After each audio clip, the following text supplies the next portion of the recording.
Hello everyone, I'm back with a comparison video between the iPad mini 7th generation and the iPad 11th generation.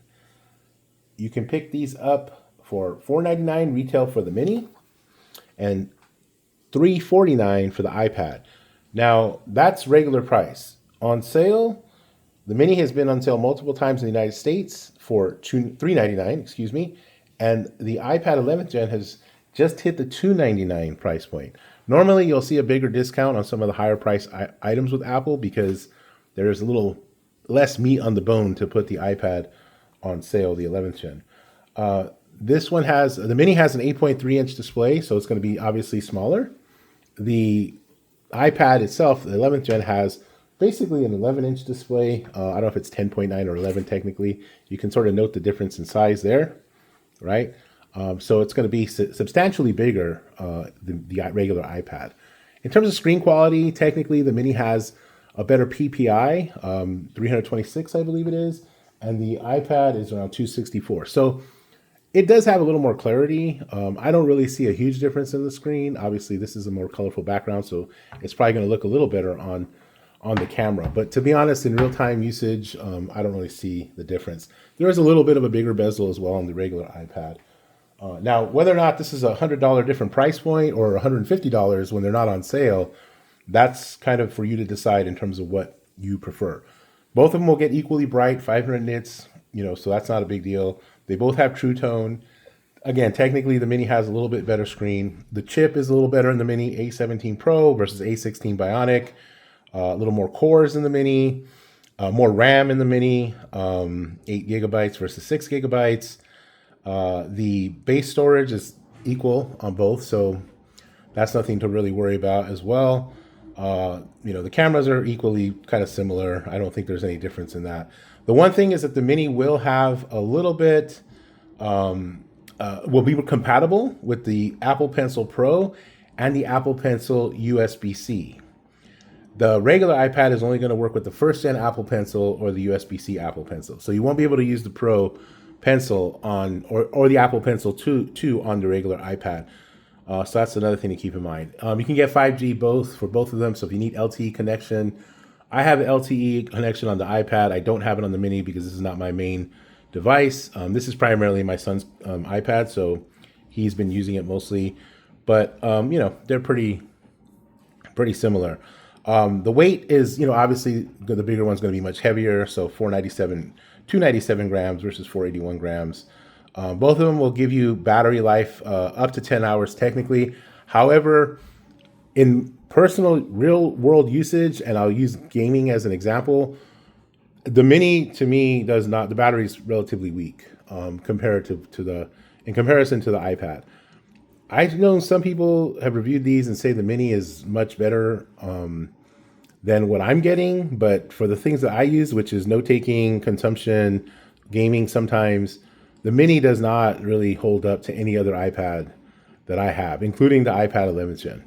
So again, your mileage may vary, so as they say, but I don't know if that's really going to be a big, I don't see it necessarily as a better battery. I think it's much worse. I don't know if that's going to be a deal breaker for you, but it is what it is. Obviously, what do you get, right? You get more portability with the mini, so you can kind of take this anywhere and everywhere. It's almost phone size at this point. Like if it was foldable, it would be the size of pretty much a folding phone, or a big folding phone like the first original Google Pixel, maybe a little bit bigger, but similar in size. Like I can throw this in a bag and not even feel it. Throw it in like just a little personal bag that's purse size, and it's not that big a deal. Almost carrying it like a phone. I could even squish it in some of my pockets, right? This obviously is not going to be as portable. So there's that. In terms of note-taking, for me personally, I find that the mini is much better. The iPad is much better. The mini does not have the space that I need for note-taking. It's just too small. So, I can do it I can use it sort of similar to like the S25 Ultra I have for like quick notes. That's fine. I don't know if I want to carry a huge pencil just to do that. I can just pull out my S25 Ultra to do that.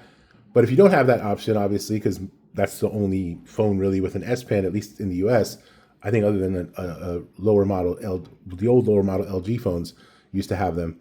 I don't really see, I guess a Motorola, but anyway, I digress.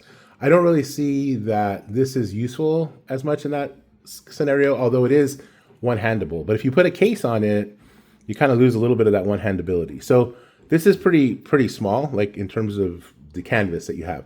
Now, obviously, if you're an artist and you do sketching and things like that, you would want the Apple Pencil Pro coupled with this as a sketch pad. That might work ideally for you. Now, this technically you can kind of hold in one hand as well. Well, at least for me, but like obviously I wouldn't use it like this because once you put a case on it, it's pretty much not going to be one-handable.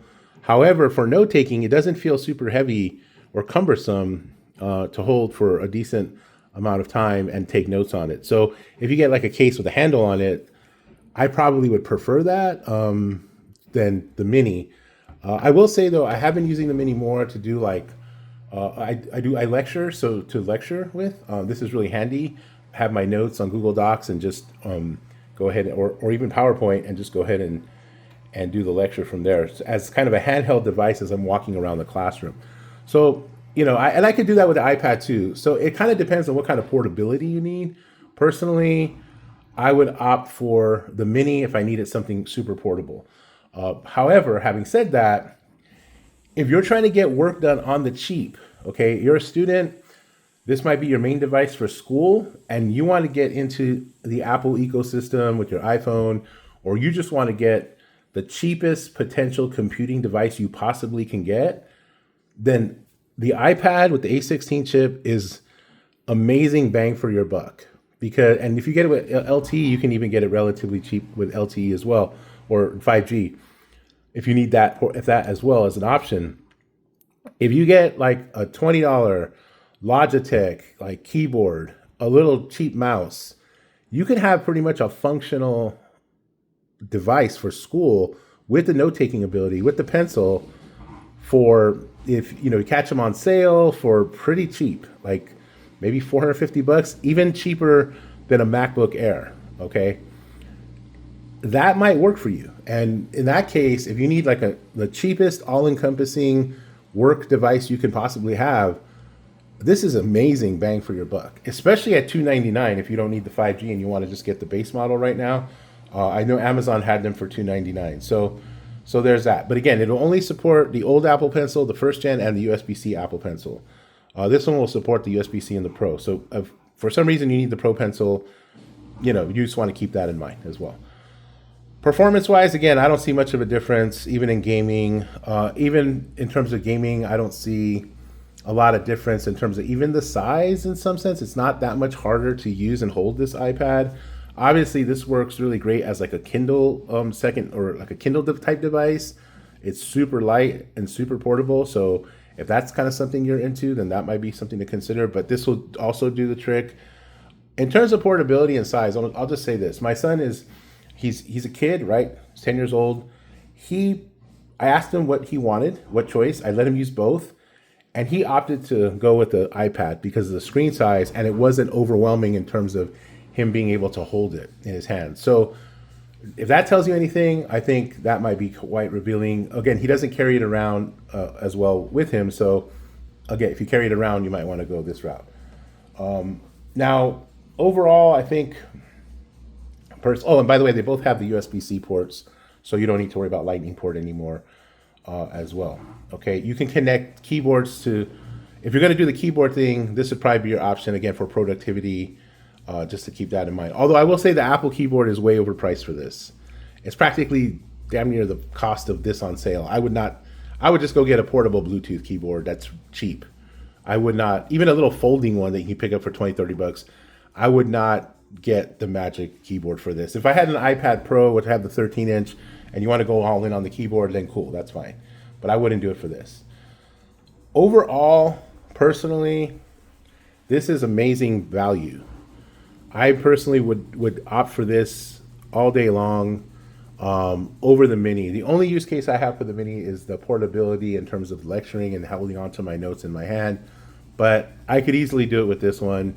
I may still even return this. I'm not sure if I'm keeping it or not, and opt for something like this. The only drawback is I already have a Pencil Pro for my 13-inch iPad that I use as a main computing device.